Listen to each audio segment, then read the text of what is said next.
Wake up, buyer payer people. It's a beautiful day. Go grab yourself another cup of joe and say hello to Jim and Michelle Rhodes on the Buy Here Pay Here morning show. Take it away, you two. Good morning. Happy Friday. We're glad to be here with you. Just wrapping up we wrapped up yesterday, a really great discovery visit with someone that's a new client. So looking forward to working with them Great over team the of course people. of Been in the business following months. for almost 25 years or so. Yeah, really, really great. So we're going to be working with them on a transformational engagement. Right. So really, that's great people. It's such a wonderful visit. So we just a couple of quick things to announce. Don't forget NIADA. Next week, we will be broadcasting live on Wednesday. And we're going to have a really huge announcement too. Yeah. Then, so we'll talk about that a little bit again. Yeah, of course. We're going to actually have two broadcasts on Wednesday. We'll go ahead and do our regular morning time slot, and then we'll be broadcasting from the convention at 9:45 Mountain, which would be 12:45 Eastern.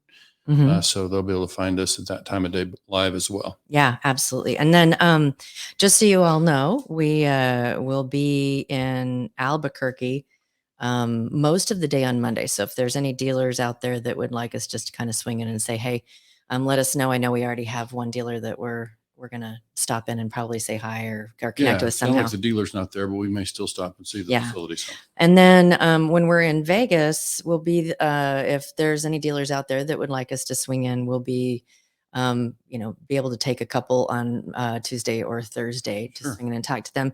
And then we're heading to Salt Lake, and in Salt Lake, the week of the 26th, that we'll be available to do some visits if people would like us to swing in and ask questions and all of that kind of stuff. So if you're listening, don't forget to say good morning. Let us know where you're coming from, and either give StreamYard the ability to show who you are, or if you want to throw it in the comments as well, that would be fantastic. Jim wanted to do just a little bit of a follow-up on what we talked about yesterday, which was collection efficiency.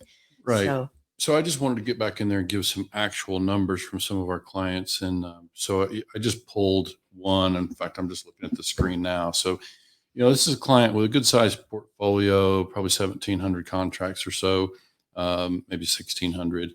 And, just looking at on the screen, I'm looking at the results from there. This is a client that we've worked with for many years. So we've actually got 290 weeks worth of data in this spreadsheet.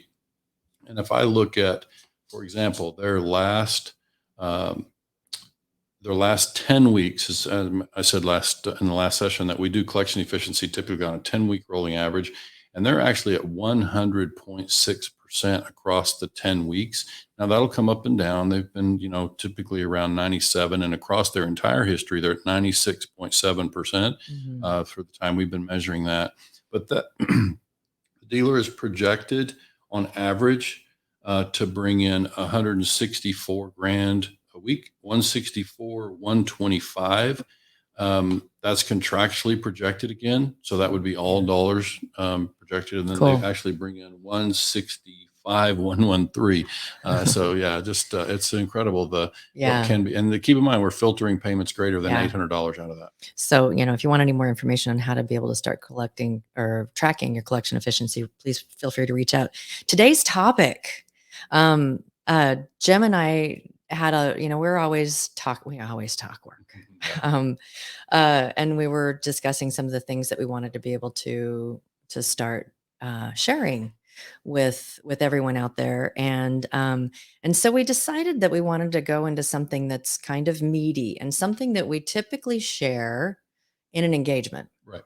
And that is gaping holes. I know that those of you who have heard Jim speak before, he's alluded to those, the gaping holes. And so we're going to start, today's going to be the first of many, and we won't be doing them like every single time we hear you, we see you, or you hear us, that we'll be talking about the next one. But this is something that's going to be talked about over the course of the coming weeks. And so the first one that we wanted to talk about, Jim, do you want to go ahead and introduce which gaping hole we're going to be talking about Sure. I today? think, and maybe a little backstory on that. Keep in mind that somebody who's been doing this now, consulting and visiting just buy here, pay here dealerships and finance companies for 22 years. That's taken me to 26 states. I've been in dealerships that were performing well. I've been in dealerships that were struggling.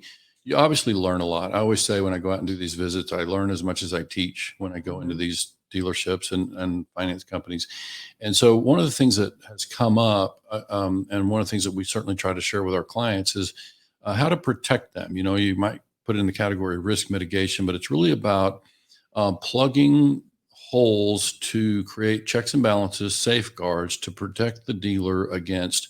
It could be something as serious as theft or embezzlement. It could also just be mismanagement. Sometimes it's unintentional, but it kind of ties back to our conversation about collection efficiency. It's like if we're not doing some of these things, we might not recognize, these things are happening. So the first gaping hole, though, we want to talk about, and this is kind of coming off of this visit, is we see people that are long established, and we hear dealers talk about, I trust the people that work for me. And, just keep in mind that somebody that has done this in a lot of places, worked with a lot of dealers, I virtually have never heard of a theft or embezzlement case where the dealer didn't trust the person. I mean, that's how they got themselves in that pickle to begin with. Yeah, and we're not in any way saying don't trust your team. No. We're just saying create opportunities for your team not to create distrust. Well, there are a couple of factors on this. Like, I think I would come at this, and keep in mind this morning, we may have people listening that are dealers. We may have people listening that are office managers or controllers. And my answer would be the same. If I were sitting with both people in the room, the answer would be the same, because what we're really trying to do, and really this first gaping hole is really just check writing. Okay. So this is about having people on the team that have the authority to write checks. And if we grant that authority, then we need to understand the risk that we're taking. Do And we we're trust talking not just like writing, but signing checks. signing The checks? ability to That's sign correct. checks. Yeah. So if we're able to, of course, if we write and sign checks, then obviously we have a lot of, access to the company funds and our ability to, and by the way, we typically hire people that are smart, right? Yeah. So, I mean, we're going to hire Yeah. people that are intelligent. So if they're intelligent and they have access to those things, then what I'm really suggesting is that's one of the first gaping holes that we need to guard against. So how do you guard against that? Well, you create limits. You create, and typically this can be done at the bank level as well, is that any check above a certain amount requires two signatures.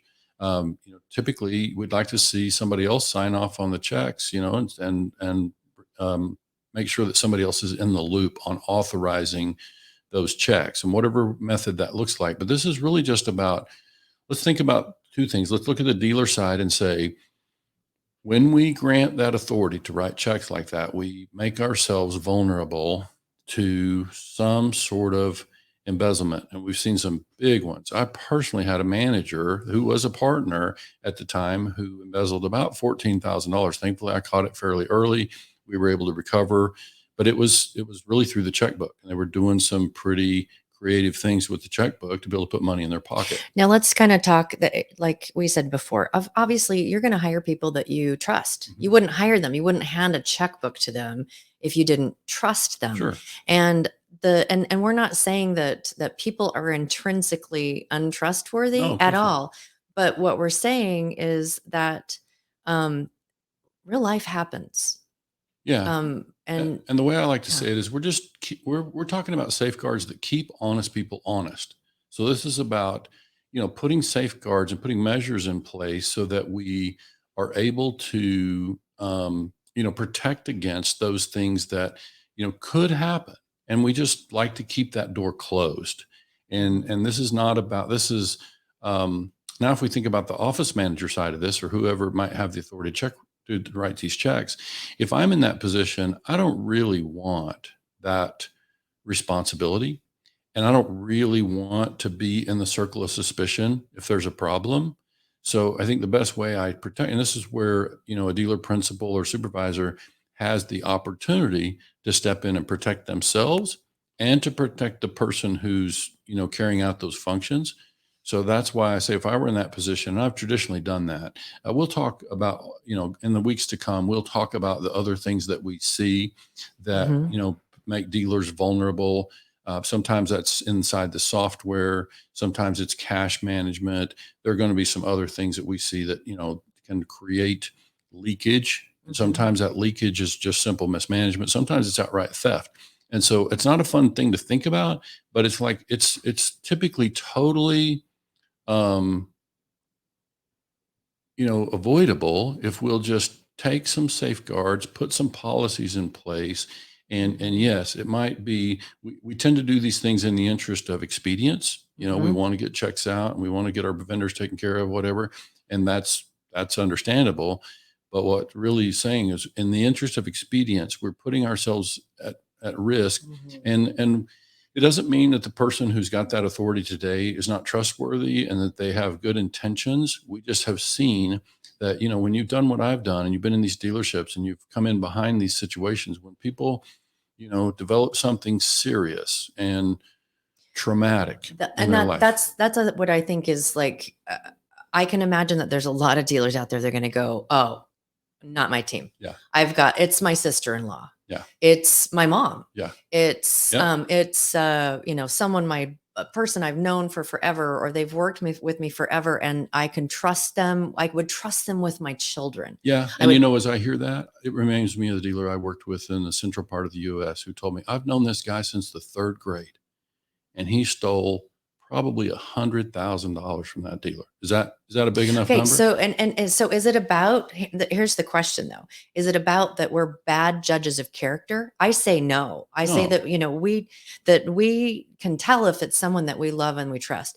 The point of this is even the most wonderful person put in a situation where they are backed into a corner, they are more likely to make a decision because they're backed into a corner. This might Sure. be something about, I've gotten into a bad situation. I need to be able to put food on my table, whatever it is. Right. I mean, backed into a corner. And we all know because of our customers, desperate people Mhm. will do desperate things. And life happens to even the most trustworthy of Oh, of people. course. And that's the thing that, just we can't predict what's going to be happening God. in their lives. And so sound like we may have an issue on our Facebook thread. Yeah. We've got some hackers in there doing something. Yeah. So don't pay any Yeah. attention to that. We're not into Tinder. So just Okay. figure out how to block those folks. I'll see how I can do that. I'm not exactly sure how. Well, In the let's keep meantime, going, and yeah, I'm throw going to your keep going. comments in there. Make sure if you haven't said so, let us know what state you're We're listening from this blocking the morning. users, so Yeah. yeah. But yeah, Um, if you can get in there and just let us know what state you're listening from. Yeah. We'd like to know where people are hearing us You from. know what's really funny is that just because what we're doing, it's been so funny to Jim and I that we're getting more and more people reaching out and saying, "Hey, we can help you. Yeah. We'd love to do this stuff." And it's great. I mean, it's fantastic, but that's our first hacker Yeah. attempt. That's Yeah. right. That's right. That's awesome. So back to, trust your people, and we want you to trust your people, We want to keep it that and we way. want to keep it that way. And so part of this is, hey, Nick from Pennsylvania is here. Hey, good morning. Hey, and GR Moore, I wanted to say good morning Hi, to GR. GR. And then I have Grayson King's Sells Rivers with Carrie Blythe and Greg King too, Okay. that are in Yeah, saying hi. nice. Good morning, Greg. Yeah. So trustworthy is we continue to trust your team. Uh-huh. Don't give them the opportunity if something really life happens Sure. to be put in a position where it could harm your relationship Right. and harm your dealership. Yeah, absolutely. You don't want to Mhm. put the assets of the company at risk. And so this is really, and you're right, to preserve relationships, you create those safeguards.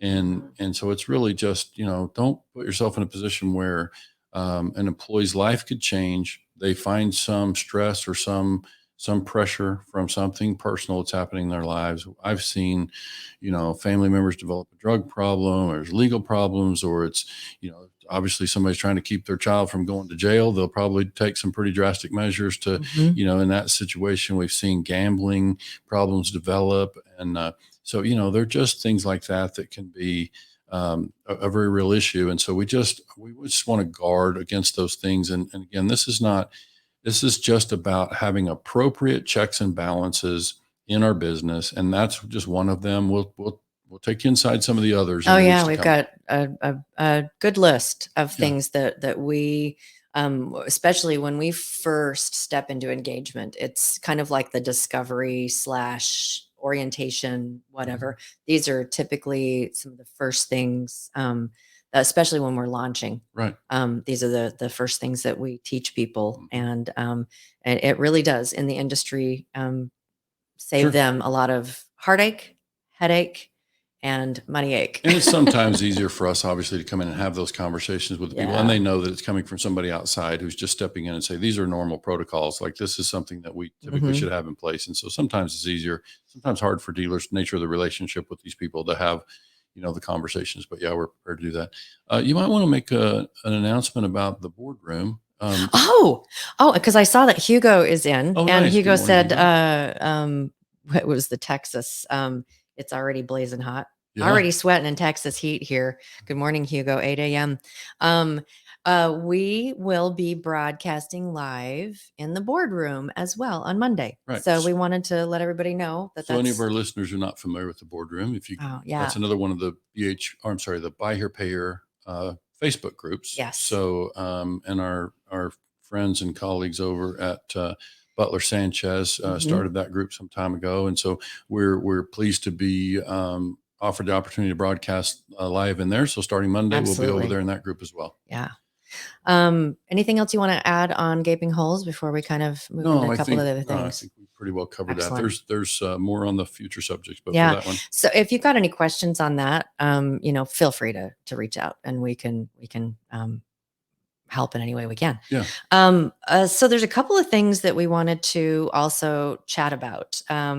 We have a client that we're doing just it's a short-term kind of transformational engagement, and we helped them put a survey to their clients, their current customers and past customers through social media and email this last week to try to get a feel for who their customer is. I mean, we talk about this all the time. We as dealers, vendors, whatever, it's like we think we know the customer. We think we know what Mhm. it is that they want. We think we know, what it is that's important to them. We talked about a little bit about this at Buy Here, Pay Here United, that I had the opportunity of surveying some people through first round of interviews for employment, because we sent out an employment thing blast. They had some positions open at one of our clients, and so I did the first round just because we were reformatting how they hire. And since these were already customers, I was asking them, so, what was your experience like? And what was like the thing that really made you feel like you wanted to do business with them, or why you bought, and all of that. So, and I got some really different intel than what the dealer thought was the most important thing. So back to our dealer right now that put out this survey to his client or his customers client base, and it's going to be running for like another week. And typically when you do a survey of your customers, you don't get a huge response, and he's gotten a pretty good response so far, and the results are gold. Right. Really And important stuff. he actually said that to me this morning, because Yeah. I was like, hey, finally got in there and took a look at your dashboard, and oh my gosh. Yeah. And I quote you. Well, I can't. I'm gonna have from memory. Best $100 ever spent. Because the dealer put up $100 Was it prize, like or an oil change or yeah, it gas or was a something gift. like that? Yeah, One of yeah, our respondents will do a drawing from our respondents, and one will win $100 gift yeah, card. yep. And Yeah. yeah, just a drawing, and really, really great information that's coming from that. So why do I want to talk about the survey? One of the things that Jim and I are hoping to do to help the industry is we want to be able to get and dive into our customers, and really start to understand. We have the ability, we have the technology to be able to ask Mhm. and to gather that intel and to chart it out and to Sure. really see, what it is that our customers, what it is that their challenges they're having with, the industry. What Sure. are the great things? What are the things that are encouraging them, or what are they looking for? Mhm. What's the most important part? Right. All of that. And so we've already talked to a few of our dealer clients, and so they're not. We're already going to be doing this with them, but we're looking for about 20 dealers Mhm. out there that have, at least 1,000 past or current customers, and a way to be able to reach out to them, whether it be through social media or whatever. And we would like to put together a survey. It's to survey the buy here, pay here customer Mhm. and find out, like, what from the horse's mouth, what are the things that matter most to you? Yeah, it's a changing environment, right? With digital marketplace, kind of changing in that way. So we've got that to think about. But mostly it's like we just know from our marketing experience that we sometimes think we know what the consumer wants, and we're guilty, and not just in buy here pay here but across business in general. We create this product and we think this is what consumers need. I'm going to build this product, I'm going to take it to market and sell it, instead of actually going to the consumer and verifying what it is they want. So we just find that there's a lot of anecdotal stuff out there, Mhm. conversational stuff about, we believe we do this because this is what our customers want. And like, do we really know what our customers want? And these surveys are surprising us a little bit. Oh, yeah. Right. And so, There's one piece that I want to not go into specific numbers, but it's something we alluded to as well at Buy Here Pay Here United. People keep thinking that buy here, pay here customers, the important thing that gets them to you, or the things that are important, are the car. mhm. And I'll tell you this one that we've done, and we said this at Buy Here Pay Here United. It was 1%. It was the lowest Was the ranking lowest. category. So why the heck are we as dealers car forward with everything we do? Yeah, like it's definitely and we want to get a much larger sampling. Like, to follow up on what Michelle said, we're setting out to do 20 dealers with at least 1,000 customers between their current active portfolio and any inactive, paid off, charged off customers. So a total of 1,000 customers in the entire portfolio, or entire customer list, I should say, Mhm. active and inactive. And then the idea there is to try to survey 20,000 customers with the expectation of about a 5% respondents rate. So which would give us about 1,000 actual surveys. So that's Mhm. why we picked that number.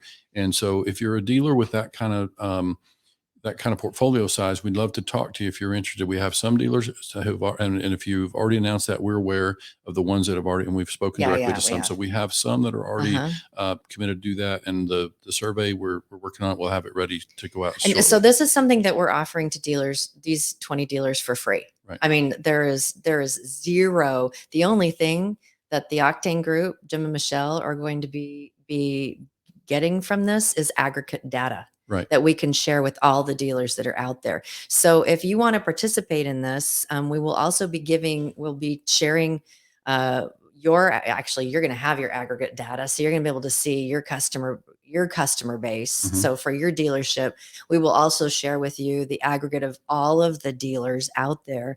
This is something that's really going to, I think, going to help you as a dealer, if you're one of those that fit what we're asking. If you want to, join us and be part of this, it's going to help you. It's going to help you in your marketing and how you're talking to your customer, and maybe even how you're selling, or approaching your customer on the lot. Right. It really is going to be. It could be very, very powerful. Yeah. Now it gives us a chance to dial in marketing, Oh because yeah. now we're able to create messaging around what is really the pain point of the consumer. And like I say, now that we have digital entering, our sales process in the way that it is, then we need to Hmm. make sure we know to what extent that's a factor. We're seeing a big and kind of sudden pendulum swing, where we're seeing a lot of dealers try to jump over to that digital side, quickly. And so we just feel like we need to go survey people and find out, how do they really want to communicate? How do they really want to buy? Hmm. What are their expectations around experience? What motivates them to decide to buy? Yeah. Right. Oh, one of the other things that I thought was just super interesting and that we've been seeing more and more is that customers want to be communicated via text. Mhm. And one of the things in the survey is we said, hey, when if you would like to be notified via text, if you won, please enter your cell phone number as well. And 90% of the people or More than so 90, yeah. that have filled out the survey entered their cell phone number as well. Right. So that has a lot to do probably to how trusted we are and how the survey is written. Yeah. But as I said to Michelle, with this particular dealer as an example, we took the survey, we helped write the survey. It's part of our engagement with them. We helped them create the survey and put it out there on their Facebook page and other channels. But the idea is that even if if they take that survey and they may not win the thing, but the thing that the way the Yeah, questions are written in the survey, it's also a promotional opportunity because because of the way the questions are written, the customer sees, oh, this is a new dealer who's entering the space and they're really trying to understand the customer and meet my needs. So or even if an they're, existing dealer that it's yeah. like they're trying to get better. Yeah. So Yeah. we get a chance to, promote the dealership in an indirect and very Mhm. authentic way, Mhm. because we're going out and surveying customers and we're getting in front of people in the process. And so it's a really nice way for us to collect information, make sure we're creating the right message. And obviously we're creating the right processes in our business to serve the Mhm. customer and meet them where they are. Yeah. Right.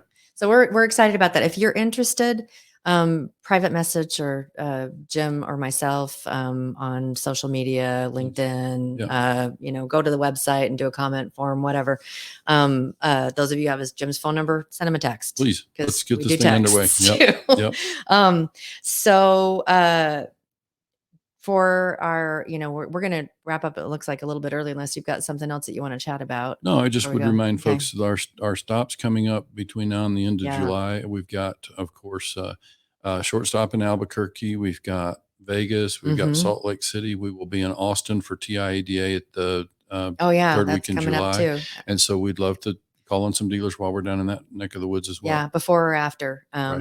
We haven't really set our schedule I'm before counting and on some more after. queso in Austin. Oh, Yeah. hey, any of you dealers out there that want to join us for queso? Yeah. Nice. Let's do that. Yeah. It sounds like a What's it great called? idea. Matt's El Rancho. That's one of them that we really liked in That's that one of the area, but favorites. I'm wondering what's going to be around Round Rock. We didn't, yeah, Round Rock. I Yeah, don't we'll know have to exactly. figure it out. So if any of you guys like know the area really well, we'll figure out where we can get the best queso and then maybe do a little queso something while we're Nice. there. Okay. Perfect. So just want to let you know, Monday too, we're going to be doing the next gaping hole. So if you found some value in what it is that we talked about today with check writing, Monday we will be talking about that as well. Just And getting started. A lot of really just important getting stuff started. to know. And it's really meaty stuff. So if you are listening to this well after we've done the live broadcast, Mhm. you can always find us on YouTube. So if you like and subscribe, that it goes there a lot faster than it does on the podcast syndicated stuff, because it takes me it's at least 24 hours before you're going to see this broadcast available. But on YouTube, it's pretty, and also on Facebook, it's Yeah. pretty instantaneous. Mhm. And then again, when we broadcast live at our 9 a.m. Eastern broadcast, so that'll be 6 a.m. there. And yes, we are diehards. We will be there. We will be doing this. There won't be anybody else around. We'll be there. Yeah. I mean, those of you who like, if we kind of like tickle Mhm. your interest enough, you'll set your alarm and wake up and listen. We have a really, really, really big announcement that Mhm. that Jim and I are going to be making on Wednesday Right. for our normally broadcast time, 6 a.m. for those that will be at Vegas, 9 a.m. for those on Eastern time. Important for the entire industry. Absolutely. So have yourself a great weekend. It's Father's Day weekend. Happy Father's Day to all those fathers out there. And that's one of the reasons why we're going to Albuquerque, is we're going to be spending some time with Jim's family and and his dad as well. And for me, those of you who know me, I lost my dad in March. And so for all of those of you, oh, I'm going to get a little emotional. For all of those that you have lost your dads, happy Father's Day to them too. That's right. All right. Have a great weekend, guys. We really appreciate you joining us. Tune in on Monday. All right. Thanks. See you later.